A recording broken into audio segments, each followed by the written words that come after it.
नमस्कार, सत श्री अकाल, आदाब। मैं प्रणव सिंह अपने एक सीनियर की यूट्यूब चैनल के माध्यम से आप सबके समक्ष हाजिर हुआ हूं। समाज का एक ज्वलनशील मुद्दा फिर से चर्चा में लेकर के।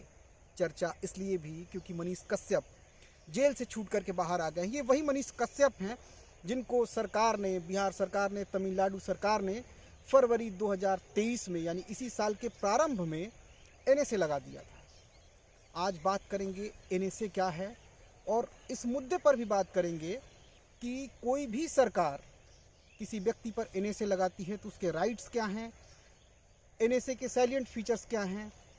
और एनएसए की इसलिए भी बात कर रहे हैं क्योंकि मनीष कश्यप जेल से छूट करके बाहर आए हैं।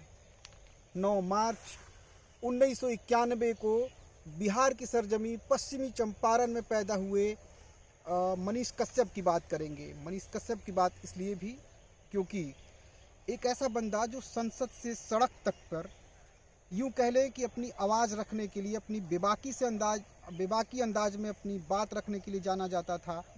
इसलिए भी जाने जाते थे क्योंकि समाज की जुड़ी हुई छोटे से बड़े मुद्दों को सरकार के तंत्र तक, अधिकारियों तक पहुंचाने के लिए और काफ़ी बेबाकी से अपनी बात रखते थे। तो आज मनीष कश्यप, एनएसए और सरकार, इन सब पर बात करेंगे। तो आज अपने सीनियर, अपने कलीग और अधिवक्ता रजनीश सिंह से आप अपनी मुलाकात करवाते हैं। जी नमस्कार, बहुत बहुत धन्यवाद रजनीश, ये हमारे सीनियर हैं, कलीग, अधिवक्ता कह लीजिए, काशी हिंदू विश्वविद्यालय के होनहार छात्र। इनसे बात करेंगे, इनकी राय लेंगे। इसलिए भी लेना ज़रूरी है क्योंकि चूँकि ये तो मूल रूप से बिहार के रहने वाले हैं।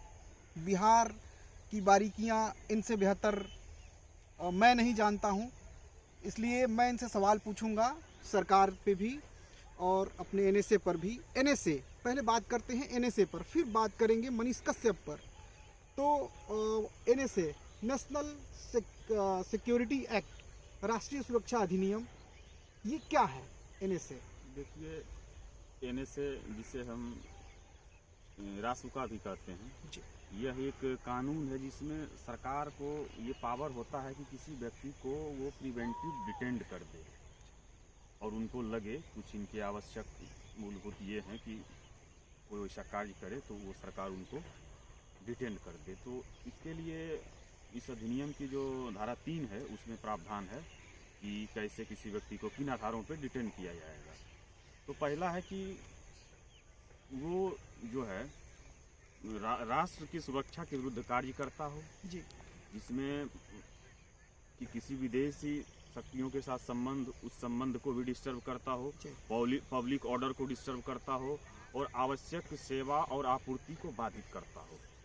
तो जो है राज्य सरकार या केंद्र सरकार जो है उस व्यक्ति पर रासुका लगा सकती है। भैया, एक चर्चा हम यहाँ पे इसलिए भी करेंगे क्योंकि आप मूल रूप से बिहार के रहने वाले हैं और मनीष कश्यप भी मूल रूप से बिहार के रहने वाले हैं। तो क्या आप पर्सनली मनीष कश्यप से कभी मिले हैं? जी नहीं, मैं कभी नहीं। लेकिन है तो काफ़ी वायरल। जी, यूट्यूब हो, इंस्टाग्राम हो, फेसबुक हो, सोशल मीडिया प्लेटफॉर्म पे काफ़ी चर्चित हस्ती हैं। अपनी बात को बेबाकी से रखने के लिए बहुत मशहूर हैं।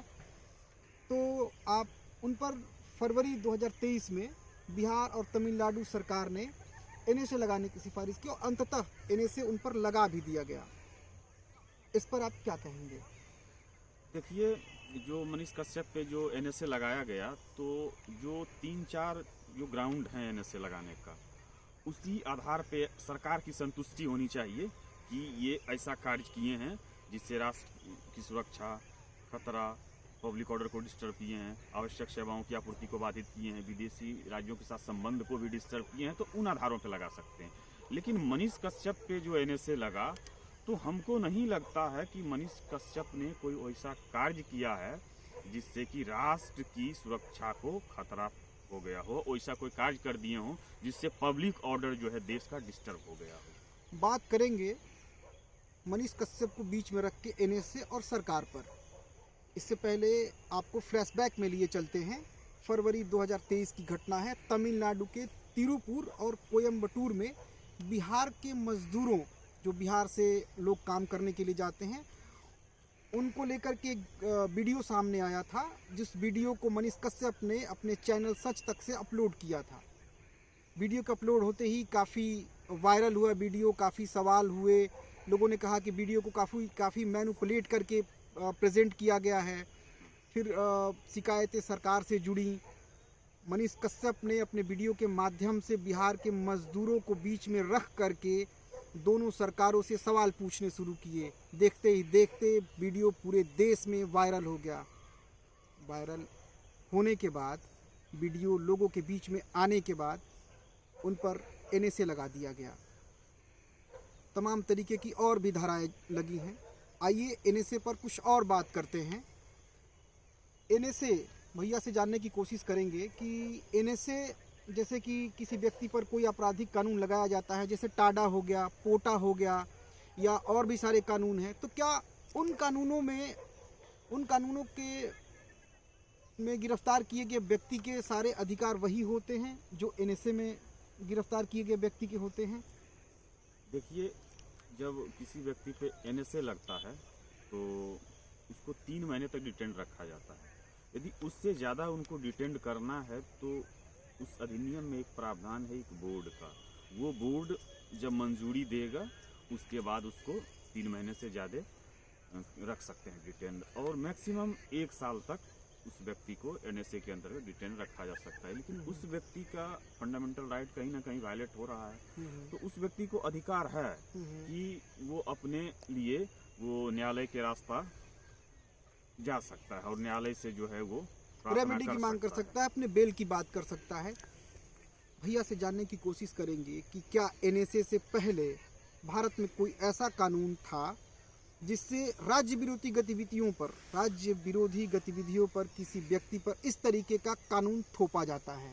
जी, जिसे देखिए, हमारे देश पे तो अंग्रेजों का शासन था और अंग्रेज ऐसे कानून बनाते थे जिससे कि उनका कार्य होते रहे और भारत के क्रांतिकारियों का वो दमन करे और यहाँ के जनता के आवाज़ को जो है वो रोक के रखे। तो अंग्रेजों ने 1818 ईस्वी में बंगाल रेगुलेशन 3 के अंतर्गत ये प्रावधान किया कि किसी व्यक्ति को कभी भी डिटेन किया जा सकता है बिना कुछ कहे। और इसके बाद उन्होंने एक एक्ट बनाया, जिसके बाद इतना बड़ा देश में ये कांड हो गया, जालियांवाला बाग हत्याकांड। तो वो एक तरह से डिटेंशन कानून के विरुद्ध ही लोगों का जनसैलाब था जो कि उस बाग में आया था, राउलेट एक्ट। और उसके बाद जो है, जब भारत आज़ाद हुआ तो तत्कालीन प्रधानमंत्री पंडित जवाहरलाल नेहरू ने एक एक्ट बनाया, प्रिवेंशन ऑफ डिटेंशन एक्ट 1950। उससे होता था फिर डिटेंशन। और इसके बाद समझिए कि आप नाम सुने होंगे एक कानून का जिसे मीसा बोलते हैं। मीसा, हाँ। मीसा का बहुत मिसयूज हुआ इमरजेंसी के समय, और मीसा 1971 में बना था, maintenance of internal security act. तो किसी भी व्यक्ति को डिटेन कर दिया जा सकता है। लेकिन जब भारत में इमरजेंसी लागू हुआ, सरकार जो है कि सरकार के विरुद्ध बड़े बड़े नेताओं को कैद कर लिया गया, तो जो गठबंधन की जो मोरारजी देसाई के नेतृत्व में जो उस समय चला आंदोलन, और माननीय बहुत सारे जो नेता थे उस समय से चला, तो उसमें उन्होंने वादा किया कि यदि हम सरकार में आएंगे तो इस मीसा को ख़त्म कर देंगे। तो जब वो आए तो मीसा को ख़त्म कर दिया 77 में। उसके बाद फिर जब इंदिरा गांधी जब आई सत्ता में तो उन्होंने फिर एक कानून लाया जिसे आज का हम एनएसए कहते हैं। ठीक है, मेरा एनएसए पर कुछ प्रश्न और रह गए हैं, लेकिन एक व्यक्तिगत राय जानने की कोशिश करेंगे। हमारे दर्शकों से, हमारे फॉलोअर से एक रिक्वेस्ट है कि इस ओपिनियन को पर्सनली न लें, क्योंकि प्रश्न पूछना मेरा काम है और पत्रकार की तरह व्यक्तिगत हैसियत से प्रश्न पूछना मेरा काम है। मैं राय जानने की कोशिश करूंगा, तो भैया से राय जानने की उनकी कोशिश करूंगा कि मनीष कश्यप पर जो एनएसए लगाया गया, क्या वो पूर्णतः ठीक था या नहीं। देखिए, ये कहना एक सवाल और भी है, मैं इसमें जोड़ूंगा कि मनीष कश्यप वो हस्ती थे जो ज़मीन से जुड़ी समस्याओं को ऑनलाइन प्लेटफॉर्म पर रखते थे। क्या ये कोई षड्यंत्र था सरकार का, राज्य सरकार, केंद्र सरकार या किसी भी सरकार का, कि मनीष कश्यप पर एनएसए लगा करके उनको डिटेन किया जाए? देखिए, ये तो माननीय उच्च न्यायालय तमिलनाडु के मदुरई खंडपीठ ने ये तो कह ही दिया कि मनीष कश्यप पर लगाया गया एनएसए सही नहीं है, और उस एनएसए का जो लगाया गया उसको क्वैश कर दिया गया।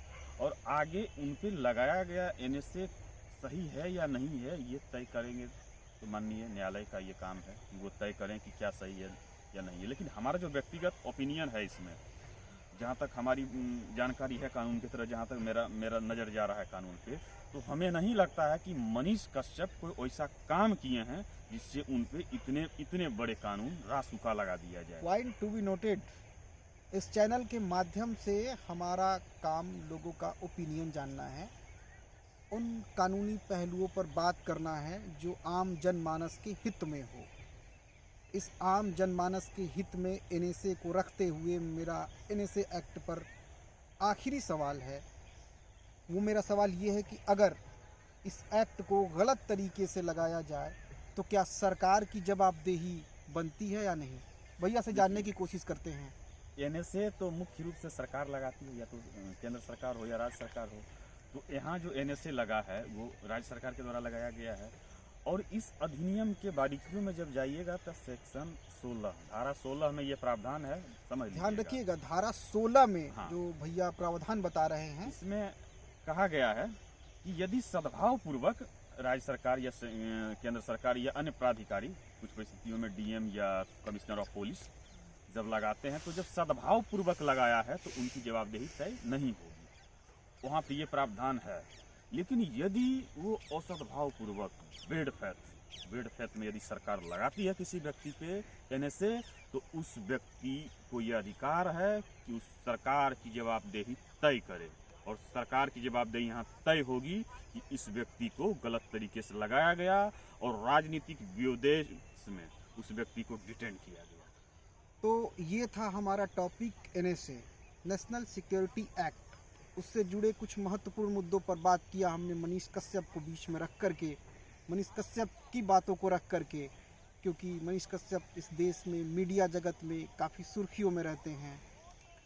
मैंने अपने सीनियर, अपने कलीग, अपने दोस्त से इस पर विचार जाने और इन्हीं के चैनल के माध्यम से द लाइव से फिर हम इस सेगमेंट के अगले वीडियो में मिलते हैं। तब तक के लिए जुड़े रहिए हमारे द लाइव चैनल के साथ। और हाँ, एक बात ये, अगर आपको ये वीडियो अच्छा लगे, पसंद आए, तो अपना एक प्यार भरा लाइक और सब्सक्राइब देना मत भूलिएगा। जय हिंद, जय भारत। जी बहुत बहुत